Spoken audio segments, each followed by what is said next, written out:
everybody. Right, so here's our prediction. I think in a year's time, I think 50% of you are going to be using Contentsquare data outside of Contentsquare in some way, shape, or form. Whether that's exporting it through Connect to your warehouse, whether that's using MCP to get it out, whether that's using another method that we'll probably build later in the year. I reckon half of you are going to be using the data outside of Contentsquare. And what I want to do is just show you how easy it is to use some of these tools. So I'm going to pivot to a fully live demo here. AV team, if you can switch to my laptop, please. AV team. Okay, great. All right. So as you can see, I'm in Claude and I'm completely live, right? I am going to cheat a little bit because my typing is suspect at the best of times. So I'm going to have some prompts here that I can copy, but everything you're going to see here is fully live. So let's get going. I'm going to show you how easy it is to connect our MCP server to Claude. And to make it just a little bit more stressful, I'm going to time it. Okay, so I'm actually going to ask Claude to time it. So what I'm doing here is just asking it to create a timer for me. And then I'm going to go through the process of setting this up, and you're going to see how quick and easy this is to get this running. So let's see how long it takes.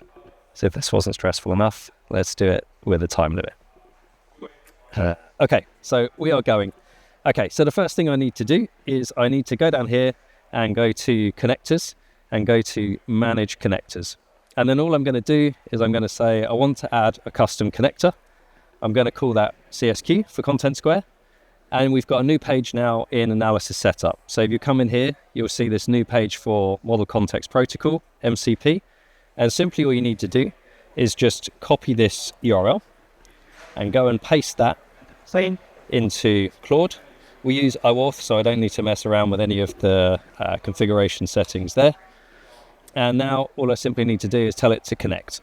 What's going to happen here is it's going to take me to the Contentsquare login screen, where I'm going to tell it which projects I authorize to send data to Claude. So I could select the entire account, or I could select a specific project.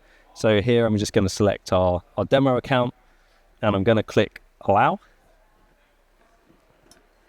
Okay, and at this point, you can see at the top right, we are connected to Contentsquare. Okay, so if I go back to our chats, and stop the timer, which has beautifully restarted itself. I don't know. I'm looking at the timer at the top. I reckon that was about 2 minutes. Okay, so we are up and running in 2 minutes. Now I'm going to prove to you that it actually works. So what I'm going to do here is just ask it to tell me what tools do you have. So if you don't know where to start, you can just ask it. So I'm going to ask it here, which Contentsquare tools do you have access to? And it's just going to list them. So it's using our MCP server here to basically look at what it's got available. So there are 21 tools available here. Some of them are more about setup, so things like which goals are available, which projects do I have access to. But then you can see all the other tools which are actually about getting data. So site metrics is going to get me things like how many visitors were on my site, how many transactions did I have. Getting into error analysis, I can figure out what are the most common errors, which ones are impacting my conversion rate. And you've even got a utility here where you can give some feedback on the MCP server itself. So we can start to ask some simple questions of it, like how many visitors did I have last week?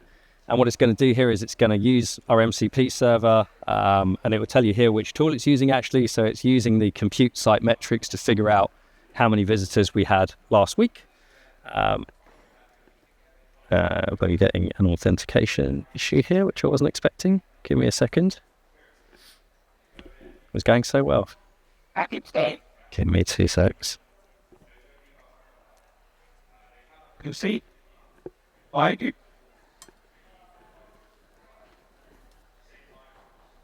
Okay, let's try that again. Okay, so here's what I've got for last week. So 7,700 visits. And then I can get it to do things like say, okay, well, let's just compare that to the week before. Absolutely. So fetching the previous week, again, it's telling me exactly which tool it used to do that. So you can see here that it's basically flat, pretty much the same volume week on week. And I could do something slightly different. If I wanted to say, okay, what are the top 10 most common errors that are happening on my site, then I can do that. But you can see how easy this is, right? And you can just type these freehand. if you're better at typing than me. And you can ask it pretty much anything you want, specify date ranges, specify specific projects that you want to look at, and it's basically going to use our tools to return all this data. So here's the top areas just based on volume here that you see it's pulling. So that's MCP. Really no excuse not to use it. You can set it up in literally 2 minutes and get running with it. What we're also just about to do as well is make it even easier if you're using Microsoft Copilot or Microsoft Teams. So there will be, within a couple of weeks, a connector that you can literally just come in here and select and ask exactly the same questions as I asked in Claude.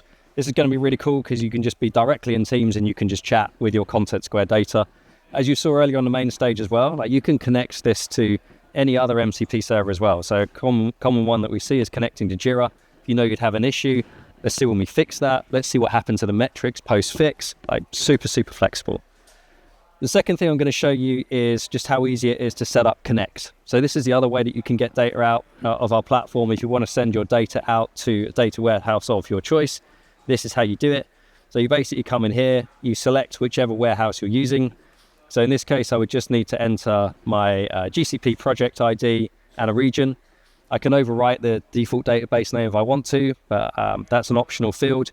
And I just have to create a user inside of BigQuery, and that's it. You would be set up. Then once you've done that, so this is an example inside of Snowflake. There's a couple of ways in which you can get data. So I said earlier that if you're a merchandising customer, you can now automatically get that data with a pre-built report. So we have that here. So basically what I need to do is just click on this. So when we connect Snowflake with this merchandising data, we're also basically exporting the SQL to be able to run all of the merchandising-like queries. And you can see here, I just hit run. I've asked it just to show me the results. I don't want to see all of the SQL that actually runs here. And it's going to build out a merchandising report for me. So I could start to look at what my top categories are. I could organize these by any of these fields here, like my add to cart rate, my cart withdrawal rate, so people are taking these categories back out of the cart. And I could do that across brands, and I could do that across products as well. If we look at some of the other examples that we might be able to do with this data, what's really cool here is a lot of these tools, so I'm in Snowflake right now, are enabling you to just write what you want to achieve in human language, and it will write the SQL for you. So for example, I'm just going to copy this, and I'm going to go here. So basically what I'm going to ask it to do is I'm going to ask it to find me the top 20 users that visited a support page in this week and list the support URLs that they saw. Okay, so if I do that, it's going to build the SQL for me, which you should see populate here. Okay, so it's building out the SQL for me. I didn't have to learn how to write that.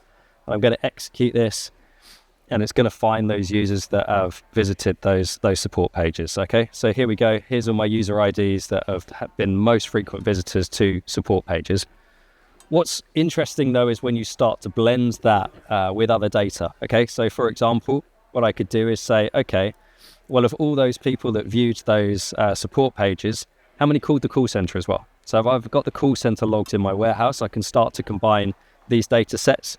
So I can see that 10 of those users that viewed the support pages also called the call center. You can see here some of the sentiment of those calls as well. There's a lot of negative, a lot of neutral. Maybe what we decided to do as a business was retarget some of these people to see like, okay, sorry about that. Sorry about the issues you experienced. So let's see how many of those we actually sent an email. So again, if your email data is in your warehouse, then you can easily just combine these data sets. So now it's looking at those people that saw the support pages, those people that called the call center, how many did we proactively reach out to and send them an apology email? And it's only 2.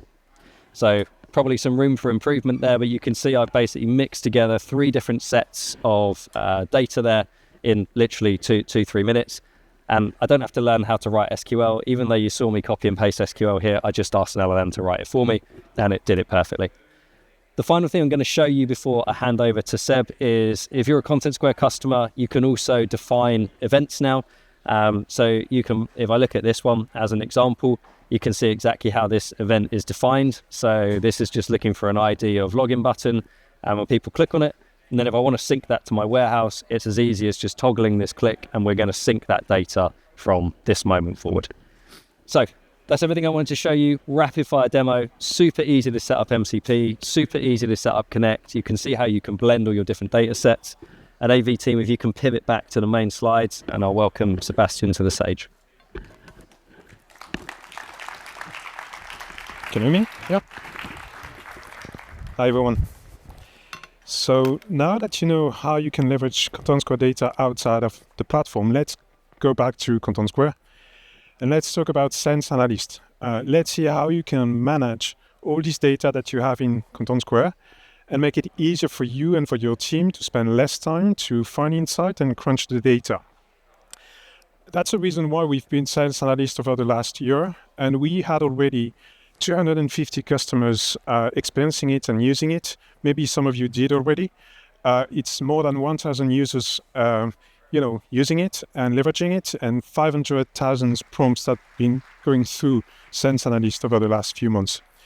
The results from this kind of early access program are very clear. Like, it's helping people to save times quite a lot. And if you look at the numbers from Renault, they kind of saved 50% of the time of their teams generating new insights. They had the opportunity to uncover new kind of optimizations, things that they were not looking at before. And that's what we see from all the customers that used Sense Analyst. Now let's see what it looks like in our live demo. Thank you. So you're here on the brand new kind of homepage of Sense Analyst that we call Newsroom, where in one shot you get access to things that Sense Analyst is doing for you overnight. You don't, if you're using Sense Analyst, then overnight it will start, looking at things for you, and in the morning you will get some cards where you see different elements. We're using some kind of icons and colors to pinpoint specific behaviors or specific metrics that we want you to look at based on what Sense Analyst found out. So you may have some critical ones, the red ones where you had a drop in conversion or a raise in some errors. You have the ones where you have potential opportunities to uncover, and the ones that are pretty stable. The beauty of it is that I have everything in one look in this Newsroom, and I can click on every of these cards and see the prompt that has been run, and then you can start from here. But before going into more details about those prompts, if I'm a user, and that's the value of Sense Analyst, it's not only for the advanced users, but also for the people that don't know much about the data, don't know much about the platform, they can still find out a lot of things and uncover value out of it.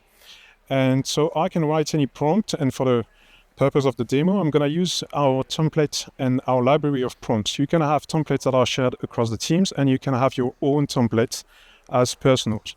If I'm a marketing manager, for example, I might be interested to understand how my homepage has been behaving in the last 14 days compared to the 14 days before, and ask Sense to understand how our users are spending their time on it, which content has been seen or not seen, and if there are anything that I can identify as frictions and correct. So I'm going to run that prompt. And again, for the purpose of the demo, I've run that prompt before. But what you see is basically the whole analysis plan that Sense Analyst has built for you. I don't need to go anywhere else in the platform. It's going to leverage all the capabilities that we have in Contentsquare, whether we're talking about journey analysis, page comparator, funnels, zonings, session replays, and everything. So you have everything in one place, and it's building a proper analysis plan.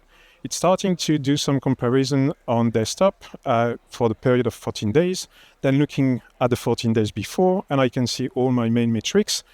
It then goes into some zoning, so it's running zonings for me. And the beauty of it is that it's not a kind of black box. I can still access to all the analysis that Sense is doing. So I can, for example, look at the zonings that it just created for me. And then you can leverage all the capabilities that you already know in Contentsquare, and some new as well, like the analysis summary, which is Sense Chat doing a summary of your zoning. And when it does it, then you see a report on everything that you can find out from the zoning. If there are specific zones that are either attractive or not being used, they have a lot of clicks or no clicks, and then you can then adapt what you're doing here. Going back to the analysis done by Sense Analyst, it looks also at the errors. So those, I've asked a question about which frictions might be impacting my users on the homepage. It's looking at the different errors that are happening and if there are anything specific that I need to look at. But where I get the most value out of it is that it will start building a complete report of that prompt that I did. And I'm going to go back to the end. I'm going to have my 3 main frictions. So it's giving me a recommendation on where I need to put my time and my team to work on to fix those frustrations and frictions that are preventing the users to, properly get a proper experience on the home page. I get those 3 frictions and I get a proper summary and prioritized action plan that I can then look at. So I'm not spending time on building those analyses. I'm spending time on where do I need to put my effort to get the experience much better and actually save money at the end. And you can even engage further with Sense Analyst by, for example, asking, okay, based on this, can you suggest some A/B tests that my team should run? And again, if I launch this, it's going to be the proper answer, a proper plan for A/B test that I'm going to put out now, where it's actually suggesting me 3 different tests that I could run with the details of the variant that I need to use, potentially the audience and the segments that I want to compare to. And I can then run it from here as well. So from a basic prompt, for a very simple prompt, for someone that is not very knowledgeable about the platform, I can deep dive into some analysis without going anywhere else in the platform and get some concrete actions that I can then work on. But I might have some more advanced users and people that want to run things that are a bit more complex and complete. And you can then put a bit more context in the prompt that you're building in Sense Analyst. What you're seeing here is a much more, let's say, complete prompt where you're giving a context, you're giving a set of tasks for and instructions for Sense Analyst to look at, like the friction signals, whether the form analysis elements, which segments you want to focus on, any specific mapping you want to use, any specific period of time that you want to look at. You can also kind of influence the way Sense Analyst will use the capabilities. You want to see some session replays to see real example of people that actually had this specific behavior you're trying to analyze, and then building the impact summary of it. And what you get here again, it will always explain the sequence of actions that it's taking and the capabilities it's leveraging. So you can see here the funnel for my checkout, because that prompt was about how can I optimize my checkout process. So I can see this clear funnel. Again, I can go in the details and adapt this funnel if I may want to. I can see the errors, and for each of the errors, I can look at the impact on my revenue. For example, I have this error on the coupon that is creating a missed opportunity of $96K here. I will then compare the performance based on several metrics on the different pages that are involved in this checkout process. And then it builds, again, some zonings and everything that allows Sense Analyst to get you with a proper analysis summary and a clear action plan. So frictions are being identified. The form analysis is giving you some ideas on where you need to improve maybe the position of certain fields in your form to make it more efficient, and fixing potentially some errors that are arising in this checkout process. And if we go down, I can even access some session replays that are directly related to the analysis that I'm doing. So Sense Analyst is completely backed into the platform, and it's not a black box, and you get immediate value out of it. And if we go back, you get this impact summary and prioritized list of actions. Now, the beauty of it is that maybe I'm very happy with this prompt that I did, and I just don't want to run it every day or every week. So I'm going to be able to schedule that prompt directly into the platform, send it to anyone that might be interested in my team about it. And what will happen is that on this, either daily or weekly, I'm going to receive a nice email where I get all these analysis being done with more visuals based on the zones that I need to act on. And I can get from here my list of actions maybe for today or for the week. So at the end, again, you get your priority list of recommendations that you want to look at, again, here, to improve the experience that you're providing to your users and your visitors in one go. So if we go back to the slide, please. The interesting thing is that here we've seen that actually the prompting is becoming a very high skill. And so as much as you give context to Sense Analyst, the deeper it will go and the the better it will be also analyzing what you're looking for. So the 4 golden rules that we've identified based on the early access program, clearly setting the context of what you're looking for. What is the goal that you're trying to achieve in terms of either business or behavior and experience on your website?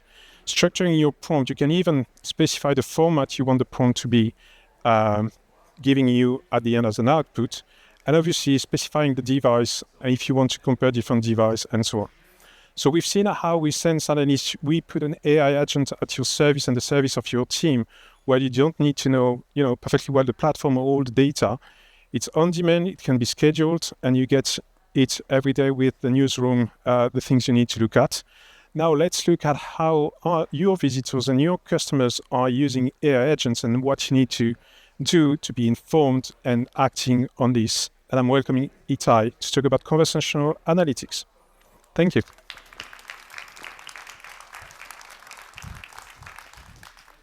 Everybody. Wow, that's loud. Sorry. All right, cool. I don't have a lot of time and I have a ton of things to show you. So let's do it. Cool. So we're completing the CX picture with conversations. We're adding conversations to the CSQ platform. We've been doing this for a long time. You've analyzed over 1 billion conversations, been building models in the space for a while, and we're able to surface insights to your team in a variety of ways, which I'm going to show you today, and allow you to see insights across all of your conversations, regardless of whether they're voice, they're chat, or they're on other websites. So typically, you're accustomed to seeing behavior flows that look something like this. Very important objective data across conversion, retention, and loyalty.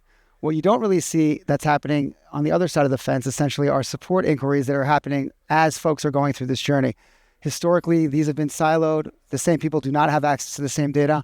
And what we're doing for the first time, essentially, is connecting these pieces together.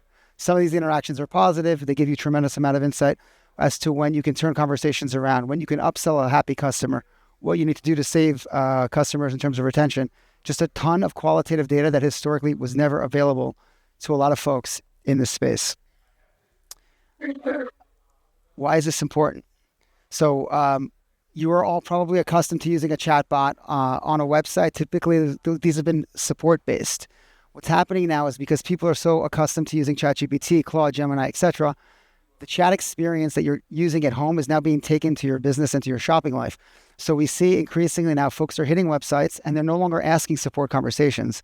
They're starting to ask shopping conversations and other types of conversations that a lot of companies are simply not ready to answer. And this, again, has been a blind spot for digital teams, marketing, conversion folks all over the place. People sometimes hit websites, they're expecting to chat. They're finding that this chat is not staffed with a human today. This is going to be a problem because a wave is coming. You have other brands like you see here, where essentially they're trying to really lean in to this conversational experience. They're doing a really, really nice job here of prompting you, of explaining to you that they want to talk to you. They have a very elegant bar there, asking you to start shopping by chat. This is really cool, sexy, very, very new. This is going to be commonplace faster than you can realize it. Now the slide with all the big numbers. Why is this important? This has happened very quickly. So year over year increase in AI traffic is 750%. The agentic commerce revenue expected in the space is in the trillions. It's going to be one of the largest segments in the world. And this stat that I've used in almost every slide for a long time, one bad interaction can ruin your brand. So 32% of folks will churn after just a single experience that's bad. This is a problem. You've historically been interacting as a human. Soon you're all going to have AI agents too running around and having experiences, and brands are going to have to distinguish between what's a human and what's a bot. I'm going to turn over now to a live demo, please. Cool. All right. So I'm going to start with a conversational view. I'm going to show you quickly how we analyze all this information. So on the left, you'll see a conversation. In this case, this is a voice interaction with a human agent. There's a player here. You can theoretically listen to the conversation if you'd like. On the right, you'll see all the metadata that we capture throughout this interaction. So who is the agent, the channel? We have a model called Conversational Quality Score. From the customer's perspective, how did this interaction go? We also have models that automatically QA the interaction. This was historically for humans. It's now increasingly for bots. If the user left a CSAT score, we'll capture that, and you'll see a bunch of other things that we pick up. Here you'll see the sentiment graph. So we ascribe a sentiment score on every single back and forth. You can actually toggle through this interaction to see what's going on. And folks typically in a support context, they come in not happy. You hope to see them leave on a positive note. At the bottom here, you'll see the contact driver. So we have a model that will automatically understand in a very granular way, why are people contacting us? What's the consumer coming in for? And then another model called root cause, where essentially we're analyzing what the agent is doing to figure out what the real issue is. Why is someone really coming in here? So we thought this was a subscription cancellation issue. This person is really just really upset about having poor customer service over a long period of time with this brand. We'll also look at the product lines being mentioned. If there are competitor mentions here, we'll pick that up as well, and review reasons, and a variety of other tags. If you want to quickly understand what's going on here, we have something called the gist, where we'll summarize this interaction. Why did someone contact? What did the agent do? Whether or not this was resolved. This is another model that picks up resolution on every single interaction. Are there follow-ups required of the agent? And what was the customer satisfaction? As I mentioned, we also QA all of this. So if you have a certain policy, how the agent is supposed to interact, we'll pick that up. There's reasoning here to explain to you whether they're doing the right thing or not. This all rolls up into an insights dashboard, where by contact driver, you can basically see everything that's happening. At the top here, you'll see spotlights. So if there's a spike or there's something that's happening that we see, we'll point that out to you essentially live, and you can go find the issues, get to the root of the problem, which we summarize here, and you can click through and see the interactions underlying those issues as well. And then you can see the different trends for various contact drivers over time and how that's going. You can then click in and go as deep as you'd like to go to find specific conversations or groups of conversations. So you'll see samples. You can click through and go actually to the CRM and read them if you'd like. We also have a model that's grouping frequently asked questions. This is really, really helpful for product teams. These login issues, refund issues, etc. And also the top root causes as well are also aggregated. We also have an Ask AI feature here. In the interest of time, I'm just going to show you some pre-filled ones, but essentially you can find out whatever you want, just like Sense Analyst. Ask any question that you'd like and pick up the answers here. This all rolls up. So if we back into, these were the customer conversations. If I zoom out a little bit, we also pick up, so the qualitative metrics here, we split up by channel. This is very important for folks in terms of staffing chat versus voice, which is very expensive. Different users use different channels. We also pick up third-party review sites. So what are people saying about you on Reddit, on Trustpilot, on BBB, etc.? And our models will also pick up specific things you should be looking for. So to reduce costs, we're seeing certain spikes that you're worth looking at here, or the same thing goes for quality. I'm running out of time, so I'm going to go real quick. On the public review side, it's really interesting for the first time to be able to see, sometimes you'd see someone on Reddit or a couple people on Trustpilot like blow up your brand. You don't know what's going on. When you juxtapose that against the hundreds of thousands of conversations, you can actually see if this is a real trend or an anomaly. So in this case here, we have pricing and billing. You're seeing the same trend across your customer interactions and your third-party review sites, and you can see how these trend over time. Where is this all going? We're putting this together now into CSQ and Heap, and you're going to be able to see conversion data alongside your conversational data. So here you'll see conversion data over time, resolution rates, the customer contacts by lines of business. Here you can see the contact drivers with conversations and resolution rates. And something really, really cool that we are working on is to put these together for journey analysis. So in this case, you can see conversations with a contact driver showed a payment failure. 36% of the time people ultimately were able to pay, but 63% of the time they did not. And actually, after returning, only 2% of them were able to close. So what you can do here is go into session replay. You can go into the conversations, find the contact driver associated with this, and create a ton of value and LTV. So I'm going to go back to the deck real quick. Awesome. In short, this is the first time in history you can combine conversational data with conversion data. We're the first company to be able to do that. You're going to be able to optimize the way that customers want to interact with you, which is increasingly going to be conversational. And as I mentioned, this is a tsunami that is coming. It feels like it's happening slowly. It's going to happen overnight, and we're ready to help you optimize your business for your clients. Thank you so much. I'm going to turn it back over to Dom to wrap up. Thank you so much, Etie.